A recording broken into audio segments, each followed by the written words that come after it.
নমস্কার। বাংলা সেরা গল্পে সবাইকে জানাই স্বাগত। শুরু করছি আজকের গল্প। গল্পের নাম ব্যাঙ ডাকির মেয়ে। লিখেছেন বুদ্ধদেব গুহ। তাহলে শুনতে থাকো। গল্পের নাম ব্যাঙ ডাকির মেয়ে। কি হলো অরোরা? আমার রেসিডেন্সের ফোনের লাইন পাওয়া গেল না এখনো? একটু উষ্মার সঙ্গেই বলল শ্রাবণ। অরোরা ঘাবড়ে গিয়ে টেলিফোন অপারেটর মিস मालपानी रागेर गलाय बोल, संगीता, राय साहब को रेसिडेंस का लाइन है, क्या हुआ? I am trying sir. What trying? Get it by all means, get it on demand और लाइटनिंग। तुम्हारा दिल्ली कलकत्ता की बराबर हो गई टेलीफोन के बारे में। श्रावण बोल, नहीं साहब, मिल तो जाता लाइन, ये संगीता की बदनसीबी। एबारे फोनटा बाजलो। अरोरा रिसीभार तुलेई बोल, लीजिए साहब, मिला। हेलो, के? आमी भाती। बाड़ीते आर केउ नेई? बाड़ीते आर केउई नेई। श्याम कोथाय? श्याम काल चइल्ला गेछे गिया, बौदी चइल्ला जाइते कइसिल। केन? आमार साथे खूबই झगड़ा करतेছিল, जलेर बोतल निया मारते आइছিল আমারে। ডাকাইত একটা বুড়া, তার আবার কলপ কইরা হিরো বনবার চায়। থাক ওসব কথা। বৌদি কোথায়? বৌদি বাইরে আইছে, কইতাছিল বুনের বাড়ি যাইব। বুনটাকে? আহ, বুইন। কি যে বলিস তুই? আরে চাপা দিদি, বুন না। ও চাপা, বোন বলবি তো। কি বুন বুইন করছিস? বৌদি এলে বলিস যে ফোন করেছিলাম। তুমি আসবা কবে দিল্লি থেকে? শনিবার, বলে দিস। ছোটো দাদাবাবু আর বৌদি কোথায়? ও মা, অফিসে আর স্কুলে। জানো না জান তুমি? জানি। আর কি কইবা ক? তোরা সকলে ভালো আছিস তো? হ্যাঁ। বৌদিকে বলিস, ওদেরও। শনিবার কখন আসবা? দুপুরে। কি মাছ খাবা ক? বৌদিরে কম, ভালো কইরা রাইন্ধা রাখুম। যা খুশি কও না। না যাই না নিলে বৌদি আবার রাগ করবে। বাড়িতে তো খাওনি কতদিন। ঠিক আছে, ছাড়ছি। বলে দিস ফোন করেছিলাম। বলেই শ্রাবণ ফোনটা ছেড়ে দিল। Is it over sir? Miss Malpani শুধলেন। Yes, thank you very much. Phone ছেড়ে দিয়েই ওর চিন্তা হচ্ছিল। ভাতি, ওদের বাড়ির রান্নার মেয়েটি, নতলার মালহোত্রার ফ্ল্যাটের চাকর পাঁচুর সঙ্গে প্রেম করছে। 19-20 বছরের মেয়ে। সুযোগ পেলেই সার্ভেন্টস কোয়ার্টারে চলে যায়। কখন যে কী ঘটে যাবে। যুথি বলেছিল আজকাল অল্প বয়সী কাজের মেয়ে ফ্ল্যাট বাড়িতে রাখার অনেকই নাকি বিপদ। তাছাড়া একদল নাকি বাবুদের ব্ল্যাকমেল করতে আসে। নিজের প্রেমিকের বা স্বামীর সঙ্গে শুয়ে প্রেগন্যান্ট হয়ে বাবুদের নামে দোষ চাপিয়ে টাকা আদায় করে, স্ক্যান্ডাল রটানোর ভয় দেখিয়ে। বন্ধ জানালার কাঁচ দিয়ে বাইরে চেয়ে দেখল শ্রাবণ। আঁধি বইছে দুপুরের দিল্লির বুকে। ঘোড়দৌড়ের দলবদ্ধ মেটে লাল রঙা ঘোড়াদের মতো হু হু করে দৌড়ে যাচ্ছে মেটে রঙা ধুলো তাড়িয়ে নিয়ে হাওয়াটা। তারপর আকাশ, গাছপালা সব লাল ধুলোর মেঘে ছেয়ে যাচ্ছে। ভাতি বাড়িতে একলা আছে এ কথাটা ভেবেই আতঙ্ক উপস্থিত হলো শ্রাবণের। শ্যামটা অনেকই পুরনো লোক ছিল, কিন্তু যতই পুরনো হচ্ছে ততই ছিঁচকে চোর আর লোভী হচ্ছে। তাছাড়া প্রচণ্ড চিৎকার চেঁচামেচিও করে। চরম উত্ত্যক্ত হয়েই হয়তো ছাড়িয়ে দিয়েছে যুথি। কিন্তু দিল্লি থেকে কলকাতায় আসার সকালের ফ্লাইটটা 10টা 10-এ, কিন্তু ছাড়ল 1 ঘন্টা দেরিতে। দমদমে নামল 12:30 নাগাদ। লিফটে উঠে ফ্ল্যাটের দরজাতে পৌঁছেই কলিং বেল টিপে টিপে হাত ব্যথা হয়ে গেল, কিন্তু কেউই খুলল না। বিরক্ত, ক্রুদ্ধ এবং অবাক হয়ে পাশের ফ্ল্যাটে খোঁজ নেবে কিনা ভাবছে, এমন সময় এক মুখ হেসে দরজা খুলল ভাতি। রাগের গলায় শ্রাবণ বলল, ছিলি কোথায়? আর কন কেন দাদা, একটা পাগল কোকিল কাল রাত থেকে এমনই ডাকতেছে যে কি কমু। কোকিল? আকাশ থেকে পড়ে বলল শ্রাবণ। 11 তলার ফ্ল্যাটে কোকিল? হ্যাঁ, কোকিলের ডাক। গাছে গাছে নতুন চিকন পাতা, রোদ পইরা কি দারুণ চমকাইতেছে তারা। বারান্দায় দাঁড়াইয়াছিলাম, আর ওই বাঁ দিকের ভাঙা বাড়িটায় একটা কাঞ্চন গাছ আছে, দেখছো দাদাবাবু? কি ফুলই না ফুটছে। আইসো আইসো, দেখা যাও একবার। হাতের ওভারনাইটারটা নামিয়ে রেখে শ্রাবণ ওর কথাতে ওর সঙ্গে হেঁটে গিয়ে বারান্দাতে দাঁড়ালো। ওরই ঘরের বারান্দাতে। কলকাতায় 11 তলা ফ্ল্যাট বাড়িতে থেকে সারাদিন কি কলকাতা, কি দিল্লি, কি বম্বে সবসময় এয়ার কন্ডিশনড অফিসে কাজ করে কোকিল, গাছেদের নতুন কচি কলা পাতা, রঙা পাতা আর কাঞ্চন ফুলের জগৎ যে এখনও আছে তা সে ভুলেই বসেছিল। বারান্দায় এসে দাঁড়িয়ে ভাতিকে বকতেই ভুলে গেল। মন্ত্রমুগ্ধ হয়ে দুপুর 1টার সময় আবহাওয়া বদলে যাওয়া পৃথিবীর এক কোণে 11 তলার বারান্দাতে দাঁড়িয়ে ভাতির চোখ দিয়ে সে কলকাতার এই অঞ্চলকে একেবারে নতুন চোখে দেখল। বারান্দায় এসে দাঁড়ালে সত্যিই তো ভেতরের কোনো শব্দই কানে আসে না, মনের বারান্দাতে দাঁড়ানোরই মতো। কলিং বেলের আওয়াজ না শোনাতে ভাতির কোনো দোষ ছিল না, সে কথাও বুঝল। ওই দেখো, দেখছো কি ফুলি না আইসে কাঞ্চন গাছটায়। বলল শ্রাবণ। তারপরই ভাবল, ফুলের গাছ নিয়ে ভাতির সঙ্গে কাব্য করেছে জানলে যুথি ভীষণ রেগে যাবে। পুরুষ হয়ে জন্মেছে, 16 বছরের বেশি বয়সী নারী মাত্রকেই লোডেড রিভলভারের মতো হ্যান্ডেল করতে হয় যে, তাও শিখেছে। বড় বিপদ। স্নান করবা না? করব। বৌদি কোথায়? নিউ মার্কেটে। নিউ মার্কেট, বুঝল শ্রাবণ। কখন আসবে? আইসা যাইব নে। খাবার কি গরম করুম? না, বৌদি আসুক।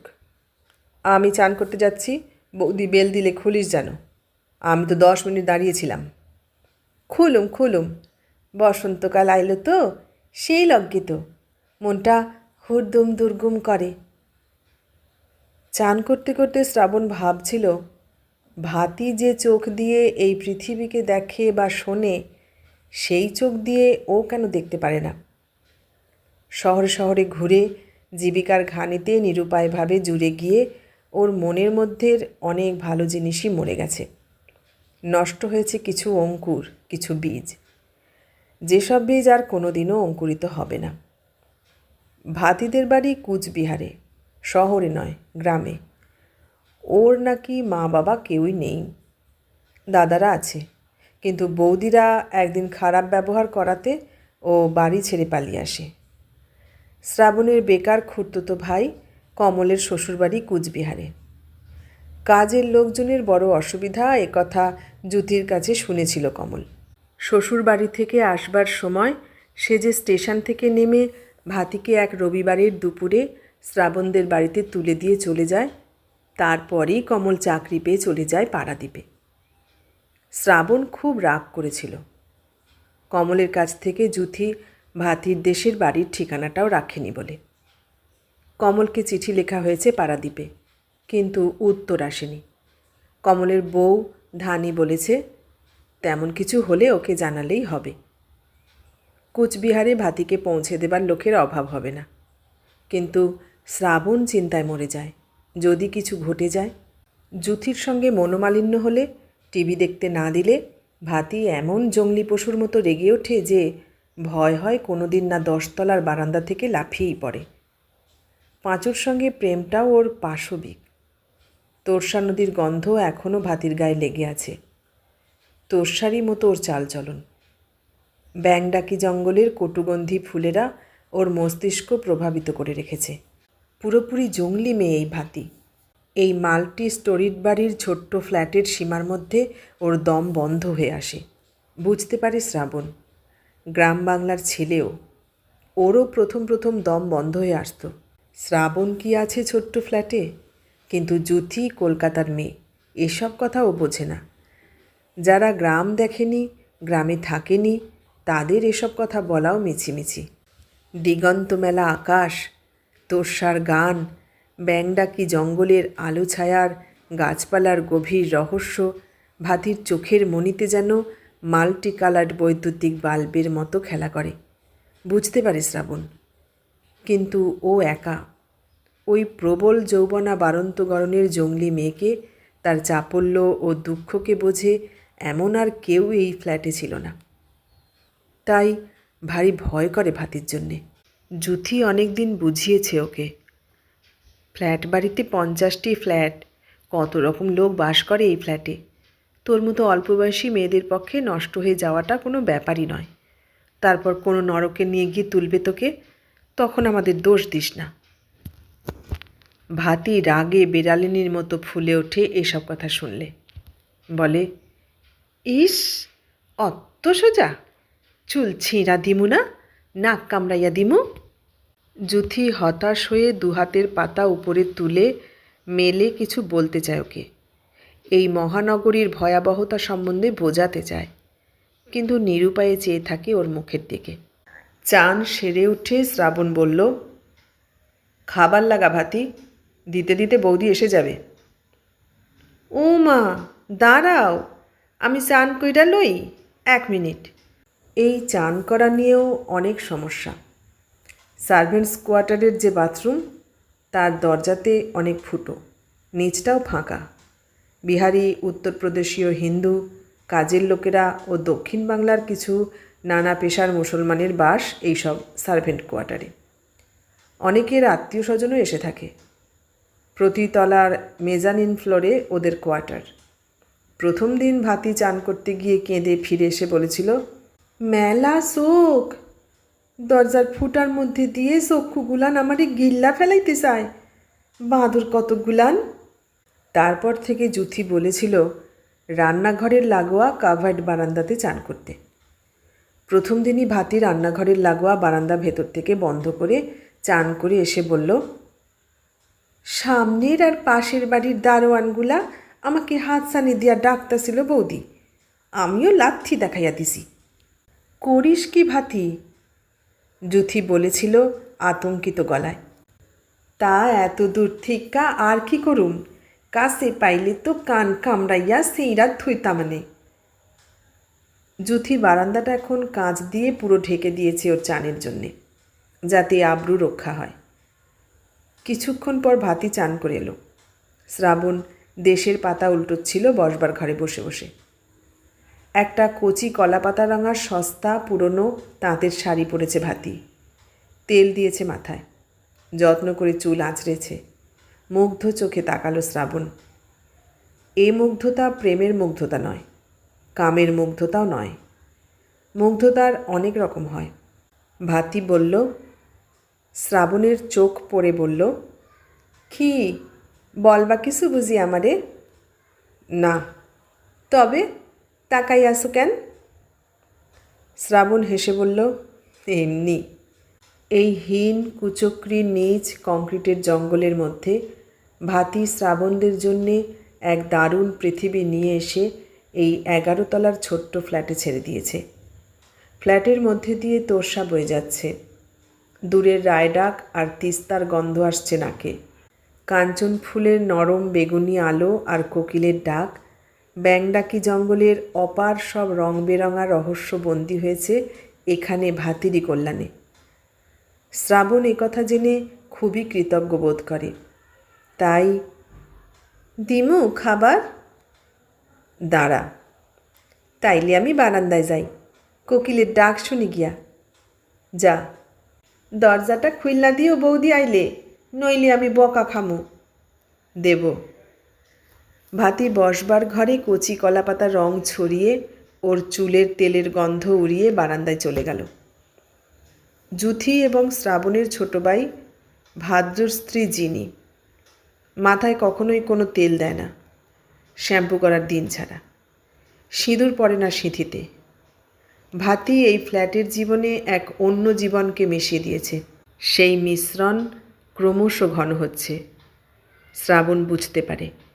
শ্রাবণ ভাবে কোনো দিন একটি কাঞ্চন ফুলের গাছের জন্য, কাঞ্চন ফুলের জন্যে ওদের এই মেকি অভ্যেসের জীবনে, ক্লান্তিকর জীবনে ভাঙন না ধরে যায়। আস্ত ব্যাংডাকি জঙ্গলটাই উঠে এসে বসতে পারে ফ্ল্যাটের মধ্যে কোনো দিন। তোরসা নদীর জলও বয়ে যেতে পারে। শ্রাবণ এই কথাটা মনে করেই ভীত হয়ে ওঠে। জুথি আর জিনি ভাতিকে বাঙাল বলে খ্যাপায়। ভাতিকে ওরা আন্ডার এস্টিমেট করছে। ভাতিকে এখান থেকে তাড়াতে হবে এমন কথা জুথি আর জিনি প্রায়ই বলে। মেয়েরা তাদের ঘরের মধ্যে তাদের মনোনীত গন্ধ ছাড়া অন্য কোনো গন্ধই পছন্দ করে না। তাদের যুক্তি মানে না শ্রাবণ, কিন্তু তা নিয়ে কিছু বলেও না। ভাতি সত্যিই হয়তো চলে যাবে কোনো দিন। জুথি আর জিনিই ছাড়িয়ে দেবে, তাড়িয়ে দেবে। তখন এই ফ্ল্যাটে কোকিলের ডাক, কাঞ্চন ফুলের শোভা, তোরসার জলের গন্ধ আর ব্যাংডাকি জঙ্গলের মিশ্র শব্দ, বনজ্যোৎস্নার আর সবুজ অন্ধকারের আভাস কিছুই আর থাকবে না। শ্রাবণ জানে ভাতিকে ওরা শিগগিরই ছাড়িয়ে দেবে। পঞ্চুর সঙ্গে প্রেম করছে বলে নয়, সম্পূর্ণ অন্য এক মেয়েলি কারণে। ভাতি বলল, খাবা আইসো। শ্রাবণ বলল,